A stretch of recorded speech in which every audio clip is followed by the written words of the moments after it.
Alors bonjour les amis, nous voilà rendus au dernier livre du Nouveau Testament. Un petit peu plus chargé, 18 pages, qui est attribué à notre ami Jean et qui nous raconte un peu, qui nous fait un peu un survol de tout ce qui s'est réalisé, pour nous amener vers une espérance en nous disant tout simplement, voici comment cela va se terminer. C'est exactement de la même façon que tout a commencé. L'Apocalypse de Jean, qui a été écrit vers les années 90-95 après Jésus-Christ, moi je le résume en 3 éléments importants. Ces 3 éléments-là, c'est comme si c'était 3 étapes de l'humanité. Une étape que l'on a vécue un peu avant l'écriture par Jean, qui vient nous expliquer comment ça s'est produit. Par la suite, il y a toute une période dans laquelle nous sommes encore aujourd'hui, comme moi je pourrais appeler au temps présent, qui consiste davantage à partir de l'enseignement de Jésus, qu'est-ce qui va tranquillement se réaliser. Et finalement, pour arriver à un dossier qui nous dit, voici comment tout cela va se terminer. Il n'est pas question de temps, parce que pour Dieu, il n'y a pas de temps. L'Apocalypse veut dire révélation. Longtemps, moi, j'ai toujours aimé la dernière partie, parce que je me disais, l'Apocalypse, c'est la révélation de tout ce qui est beau, puis bon. C'est ça vers quoi on s'en va. Mais la révélation aussi, c'est de prendre conscience dans ma mémoire du chemin par lequel nous avons tous passé et que l'humanité a dû passer pour pouvoir arriver aujourd'hui à une conclusion que nous espérons des plus bienheureuses. Dans le livre L'Apocalypse, dans un premier temps, Jean nous fait mémoire de tous les essais que l'humanité a eus de trouver son chemin. Et il nous montre combien plusieurs églises qui ont été créées avec le temps, plusieurs démarches qui ont été créées, se sont avérées des moments beaucoup plus de souffrance, de perdition, de recommencer. Alors, que ce soit le déluge, que ce soit la chute d'Adam et Ève, le déluge, que ce soit toutes les églises qui ont malheureusement trébuché. Il nous montre tout ça en disant, en finale, regardez, tout ce qui n'est pas en accord avec les valeurs spirituelles, avec les valeurs de Dieu, est automatiquement orienté vers les ténèbres, vers une finalité, vers une chute, si vous voulez. Il nous montre ça en disant, écoutez, je suis sûr que chacun de vous n'êtes pas intéressé à vivre ce qui a été vécu à Sodome et Gomorrhe, ce qui a été vécu avec les églises d'Éphèse, de différents endroits, des échecs. Pourquoi? Parce qu'on n'a pas voulu tout simplement suivre les valeurs que Jésus est venu nous enseigner.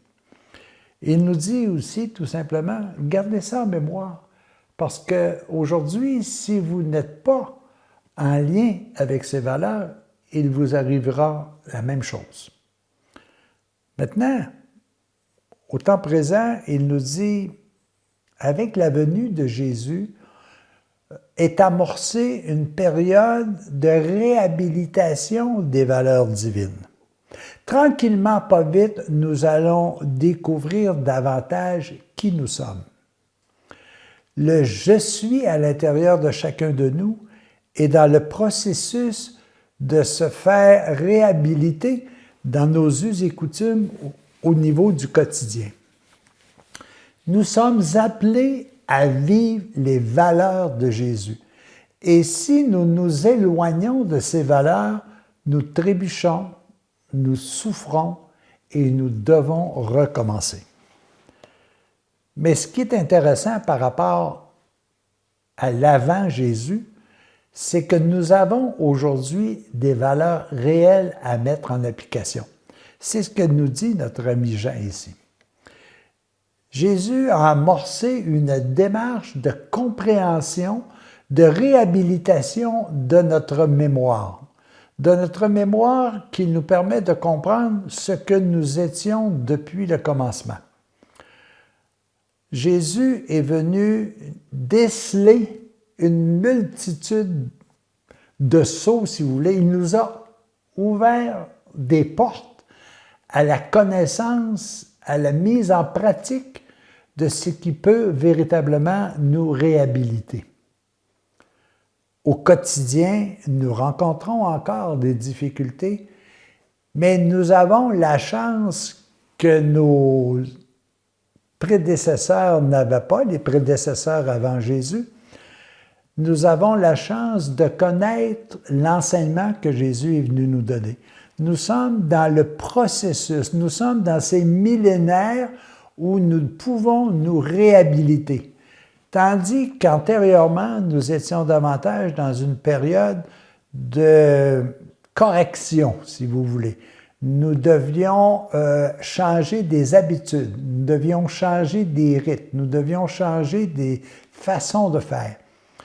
Jésus arrive, il nous ouvre des portes, puis il nous dit, prenez le temps qu'il vous faut pour que vous puissiez véritablement comprendre comment vous allez arriver à ce que vous étiez au tout début de la création.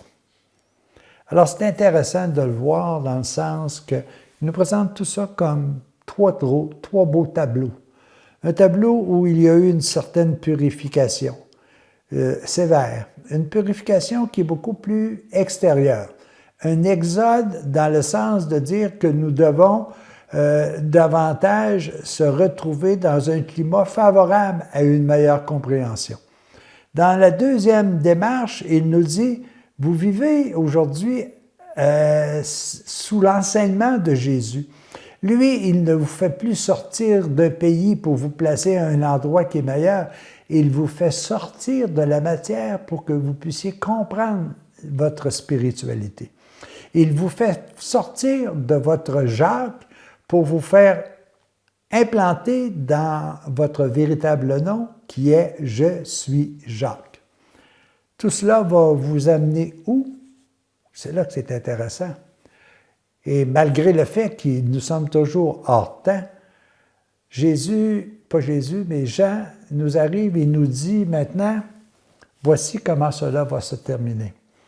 Et je vais vous tirer quelques éléments de l'Apocalypse qui vient vous décrire où vous allez terminer toute chose. Dans quel élément vous allez le terminer. Puis c'est drôle parce que je me rappelle qu'au tout début de l'Ancien Testament, je vous avais décrit la même chose.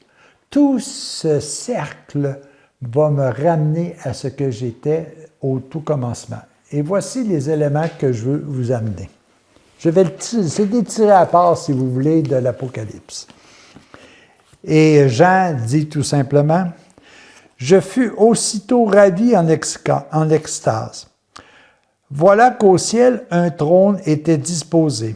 Sur le trône siégeait un être qui avait l'aspect d'une pierre de jade et de sardoine.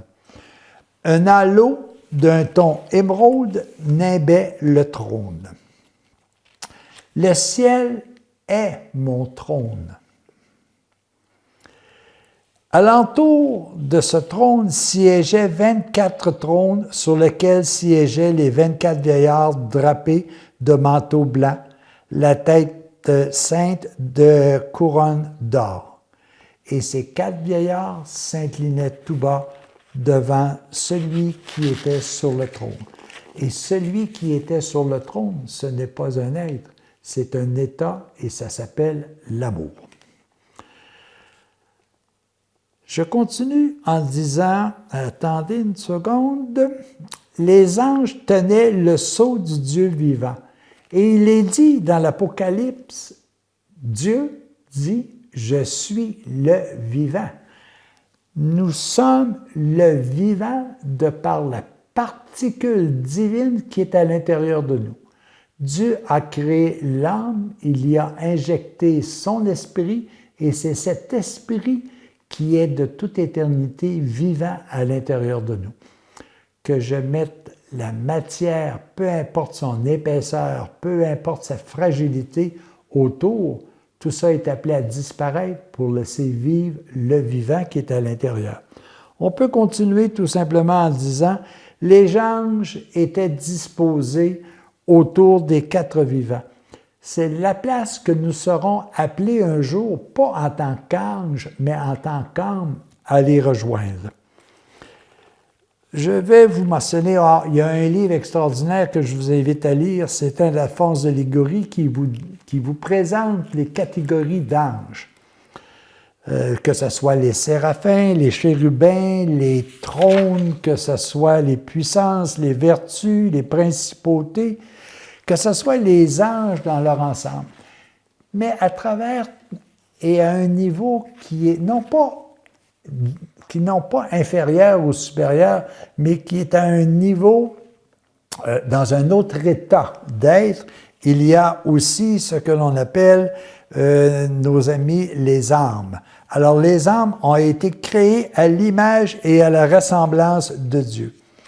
Quand notre ami Jean arrive et nous dit dans l'Apocalypse, « Voici ce que je vois », en même temps, il voit la première phrase de la création, si je peux appeler ça de même, parce qu'au commencement, il n'y en a pas eu de commencement, mais c'est la première phrase de l'image de ce qui existait, et parce que nous avons décidé de prendre d'autres chemins, nous avons dû passer à travers toutes les péripéties que nous avons rencontrées dans l'Ancien Testament, dans le Nouveau Testament, pour qu'un jour nous puissions finir tous au même endroit, c'est-à-dire dans la Jérusalem céleste.